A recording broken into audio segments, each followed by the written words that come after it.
Bonjour et bienvenue pour la troisième de Pop Express.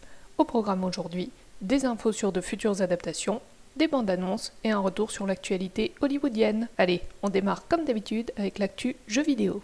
On retourne du côté de chez Microids qui a annoncé en début de semaine la sortie prochaine d'Astérix et Obélix Baffez-les tous 2, un beat'em up en 2D qui pourrait être joué en solo ou en coop dans des environnements inédits et avec des améliorations de gameplay permettant au jeu d'avoir des combats dynamiques. Le jeu proposera une histoire originale en guise de toile de fond.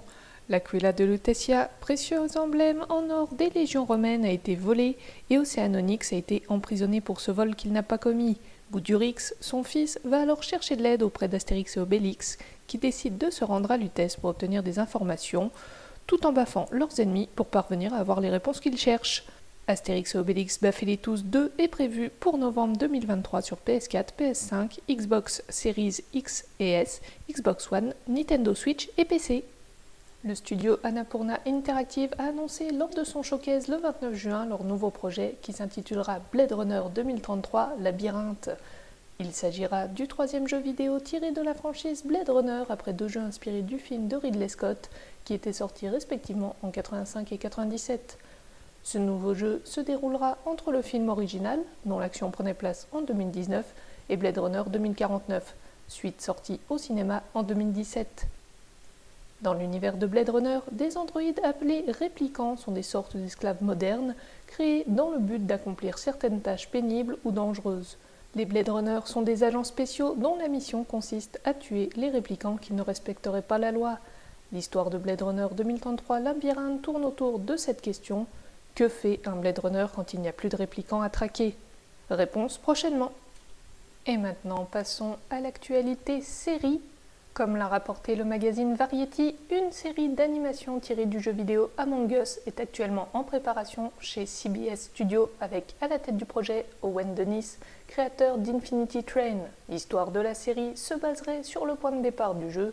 Des membres de votre équipage ont été remplacés par un alien capable de changer de forme, dont la mission est de semer la confusion, saboter le vaisseau et tuer tout le monde. Éliminez les imposteurs ou devenez la victime de leurs desseins meurtriers. C'est le studio d'animation Titmouse, derrière des séries comme Big Mouth ou Star Trek Lower Decks, qui sera en charge du projet.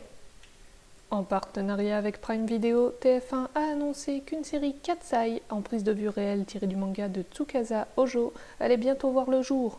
Dans Cat's Eye, trois sœurs qui tiennent un bar le jour deviennent des voleuses la nuit pour dérober uniquement des œuvres d'art ayant appartenu à leur père qui a mystérieusement disparu. Constance Labbé, Camille Lou et Claire Romain incarneront les trois héroïnes. La série, composée de 8 épisodes de 52 minutes, est réalisée par Alexandre Laurent, à qui l'on doit notamment Le Bazar de la Charité et Les Combattantes, devrait être tournée prochainement. Elle sera diffusée sur TF1 avant d'être disponible sur la plateforme de streaming d'Amazon. Et maintenant, on va faire le point sur l'actualité cinéma et ça a été une semaine bien chargée. Je vous en parlais la semaine dernière, le contrat entre le syndicat des acteurs et actrices et l'AMPTP devait prendre fin le 30 juin. Il a été cependant annoncé dans la journée de vendredi, soit quelques heures avant expiration du délai, que les négociations seraient prolongées jusqu'au 12 juillet à 23h59. Alors que les choses semblaient en bonne voie et que Fran Drescher et Duncan Crabtree-Ireland avaient annoncé que les échanges avaient été productifs, la situation semble plus compliquée, étant donné qu'aucun accord n'a été trouvé avant la date butoir. Les clauses du contrat qui concernent environ 160 000 artistes, comédiens ainsi que figurants notamment, sont certainement en train d'être revues, d'autant plus que certaines ne doivent pas avantager les studios. Le syndicat souhaite notamment une protection conséquente des membres concernant la question de l'intelligence artificielle, une hausse des salaires minimums et une amélioration du régime de retraite. Si aucun accord n'est trouvé, les acteurs et actrices pourraient alors se mettre en grève. Rappelons que la motion de grève avait été approuvée par plus de 97% des membres du syndicat. Une lettre signée par des centaines de personnalités du monde du cinéma qui se disent prêts à se mettre en grève a été envoyée aux dirigeants du syndicat, leur demandant notamment de ne pas signer un accord de manière hâtive qui ne satisferait pas toutes leurs demandes. Sur le site internet du syndicat, quelques informations concernant cette prolongation ont été données, dont l'une informant que les membres doivent être prêts à l'éventualité que le conseil d'administration déclare une grève effective à partir du 13 juillet. ce qui n'augure rien de bon concernant les négociations. On en reparlera dans les actus concernant la semaine du 13 juillet ou avant si un accord a été trouvé entre-temps. Et petite annonce casting maintenant, David Corenswet et Rachel Brosnahan formeront le duo emblématique Clark Kent et Lois Lane dans le film de James Gunn intitulé Superman Legacy. Comme l'avait dit James Gunn en janvier, il s'agira d'un nouveau départ qui se concentrera sur Superman tentant de trouver un équilibre entre son héritage kryptonien et son éducation terrienne.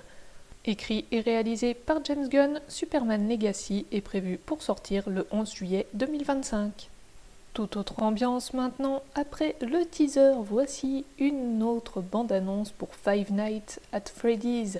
Adaptation officielle de la saga vidéoludique éponyme, ce film raconte l'histoire de Mike Schmidt, interprété par Josh Hutcherson, embauché en tant qu'agent de sécurité chez Freddy Fazbear's Pizzeria, fermée depuis des années.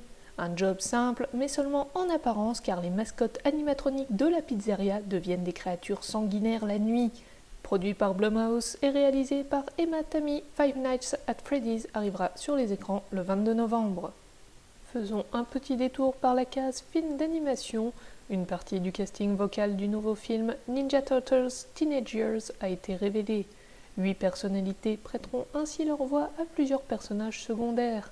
Si Audrey Lamy, Monsieur Poulpe et Gérard Darmon ont déjà une certaine expérience du doublage, ce n'est pas le cas d'Alison Wheeler, qui n'a fait qu'un doublage pour l'instant, ou de Fianzo, Marc-Antoine Lebray, Jérôme Nil et Dan-Claire Coudray. Il faudra attendre la sortie du film pour juger de ce nouveau Star Talent, qui risque également de toucher les rôles principaux dont les voix n'ont pour l'instant pas été révélées. Le film racontera comment les frères Tortues tentent de se faire accepter comme des adolescents normaux grâce à leurs actes héroïques, en s'attaquant notamment à un mystérieux syndicat du crime, mais ils se retrouveront dépassés par les événements dès lors qu'une armée de mutants se déploiera contre eux. Le film sera à découvrir en salle le 9 août prochain.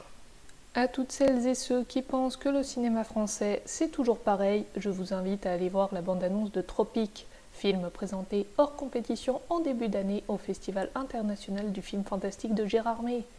Réalisé par Édouard Salier, ce film raconte l'histoire de Lazzaro et Tristan, des jumeaux qui font partie d'un programme militaire visant à former les meilleurs astronautes de demain, mais leur rêve se brise lorsque Tristan est contaminé par un résidu toxique qui le transforme physiquement et mentalement.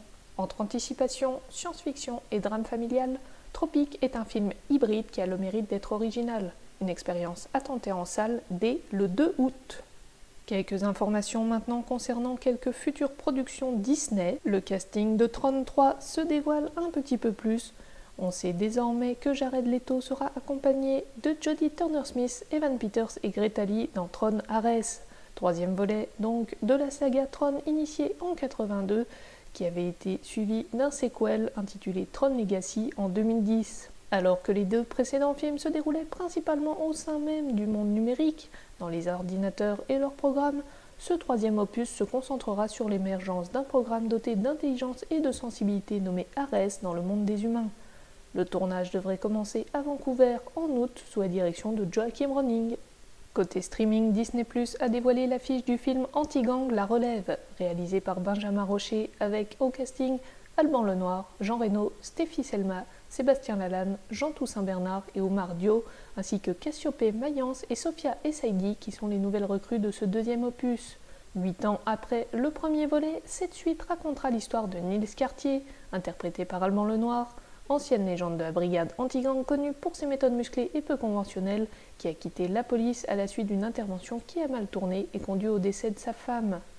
Quand le gang de braqueurs responsable de sa mort réapparaît 8 ans plus tard, Nils ne laisse personne se mettre en travers de son chemin pour obtenir vengeance. Quitte à devoir former, malgré lui, un duo explosif avec sa fille de 14 ans au tempérament bien trempé. Anti-Gang La Relève sera disponible en exclusivité sur Disney+ à partir du 25 août prochain. Dans une brève vidéo postée sur Twitter par Pierre Lachaud, l'acteur et réalisateur Philippe Lachaud, à qui l'on doit Babysitting, Alibi.com, ainsi que Nicky Larson et le parfum de Cupidon, a annoncé que lui et son équipe venaient tout juste de commencer à travailler sur leur prochain film. Sans jamais dire explicitement le titre ou l'histoire en question, Lachaud ne fait pas durer de suspense en se plaçant de manière à ce que le spectateur voit dans un miroir une peluche géante du marsupilami. Créé en 1952 par André Franquin et apparu pour la première fois dans les aventures de Spirou et Fantasio avant d'avoir sa propre série de bande dessinée, les aventures mettant en scène le Marsupilami ont déjà connu plusieurs adaptations, avec notamment 2 séries d'animation et un film en prise de vue réelle réalisé par Alain Chabat et sorti en 2012. Plus d'infos devraient nous parvenir dans les mois à venir.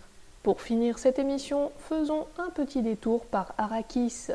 Après des premières images diffusées début mai, Warner Bros vient de mettre en ligne une nouvelle bande-annonce pour Dune deuxième partie. Second volet de l'adaptation de l'œuvre éponyme de Frank Herbert, cette suite montrera l'union de Paul Atreides avec Chani et les Fremen pour mener la révolte contre ceux qui ont anéanti sa famille. Hanté par de sombres prémonitions, Paul se trouve confronté au plus grand des dilemmes, choisir entre l'amour de sa vie et le destin de l'univers. Le réalisateur Denis Villeneuve réunit ici un casting remarquable avec notamment Timothée Chalamet, Zendaya, Rebecca Ferguson, Javier Bardem, Josh Brolin, Stellan Skarsgård, Dave Bautista, Florence Pugh ainsi que Léa Seydoux, Austin Butler, Charlotte Rampling et Christopher Walken.